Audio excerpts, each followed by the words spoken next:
Chicago's violent crime rate has been on the rise for several years, but 2016 has gotten off to an especially bloody start. During the week we recently spent in the city, 10 people were killed in shooting incidents and 88 were wounded.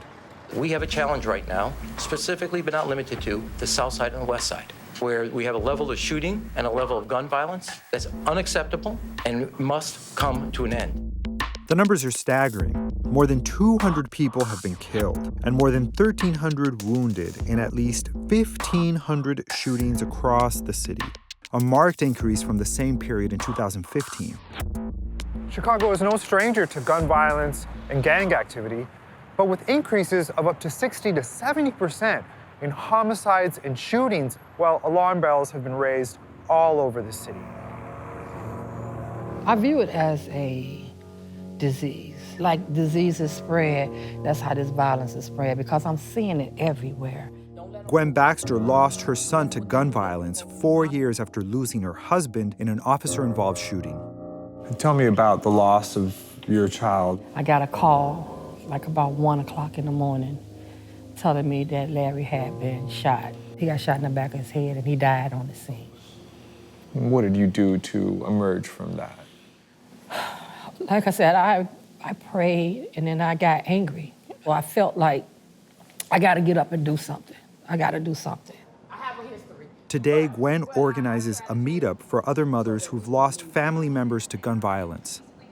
These killings and this violence is affecting everybody. When a person gets gunned down, you have a mother, you have a father, you have sisters and brothers, and then this anger, this grief, this pain, that dark place that they're going to is affecting the whole family unit. Who do you lay the blame or the responsibility? Everybody is at fault. People in the community, the politicians, the police department, the people that are supposed to serve and protect. Everybody has a role in this disease that they cooked up.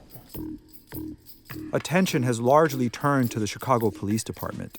In November, a Cook County judge ordered the city to release this video showing Laquan McDonald, a black teenager, being shot 16 times by Jason Van Dyke, a white Chicago police officer. The video sparked national outrage and unrest, and Jason Van Dyke was charged with first-degree murder. The police department was subsequently accused of fostering an entrenched culture of racism and abuse. Between a turbulent police department and a dramatic spike in gun violence, the city has arrived at a critical moment. Move over here now, away from me. Move. To gain a better understanding of what's going on inside the ranks of the police department, we interviewed a veteran officer on the condition of anonymity. He spent much of his 20-year career undercover working the gangs and guns beat. From an officer's point of view, what were the consequences or effects of the Laquan McDonald incident? Respect for the police is, very limited in certain areas of the city of Chicago. It's become more and more difficult to police. I know a lot of really talented officers on the Chicago Police Department that aren't doing anything. They're afraid of getting jammed up, meaning sued or fired for doing their job. But if an officer does their job, they shouldn't run into trouble, right? I mean, Jason Van Dyke was acting outside of the law, right? Well, I'm not really going to comment on pending litigation with that particular case. But I can tell you that since that incident occurred, it's become a state more of depolicing than policing now. And it's tragic. It used to be a job where it was just a lot of fun to go out there and, take guns off the street, get dope off the street. And I feel as if our hands are tied right now. And there's a lot of bullshit paperwork involved now that makes officers want to kind of really not be aggressive and go out there and fight crime. I think it makes them want to just pick up a paycheck and just say, fuck this. The officer's claims echo a widespread attitude of discontent within the police department. Willie Cochrane is a former Chicago police officer and current alderman of the 20th Ward. Do you think right now, as a former Chicago police officer, is Chicago PD depolicing? It's a fact. And there are different causes for it. You have to police appropriately. You do your job, we pay you to do your job, serve and protect this community, do it, or you don't need to be here. On the other hand, if I'm trying to do my job and I got all of these obstacles, barriers into place, and I actually want to do my job, it becomes frustrating. In the wake of the Laquan McDonald controversy, Mayor Rahm Emanuel announced that the city would immediately implement changes to the department, including a system for increased accountability and changes in officer training. Emanuel also fired his police superintendent and appointed Eddie Johnson to the position.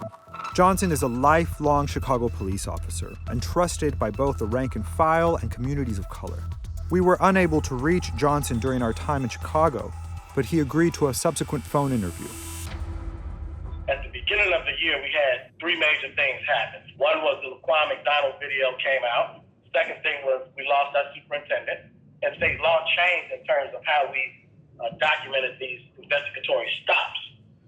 But you have to remember the numbers that we had before, we should never see those numbers again, because now we're concentrating on stopping the right people for the right reasons at the right time. The business about de-policing, I don't think that that's an accurate reflection on what's going on in Chicago.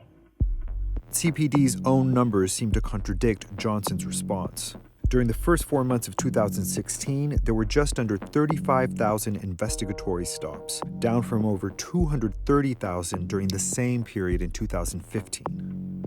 So we asked the department to clarify with a written response to the allegations, which actually acknowledged a reduction in officer activity in the first few months of the year, saying that it was, quote, mainly attributable to regulatory changes in the way we conduct investigative stops and apprehension over officers' actions becoming the next viral video. The department also detailed a number of internal changes to address the problem and claimed that policing activity has returned to average levels since mid-February, citing an increase in gun-related arrests, a figure they referred to in explaining the drastic change in investigatory stops. It remains unclear if this has done anything sustainable to quell the violence, which shows little signs of slowing down. For Gwen Baxter and others who have been personally impacted, the need to address these problems is as urgent as ever. When you joined the force, you swore to serve and protect. And if you're not serving and protecting, you need to move around. You ain't doing your damn job.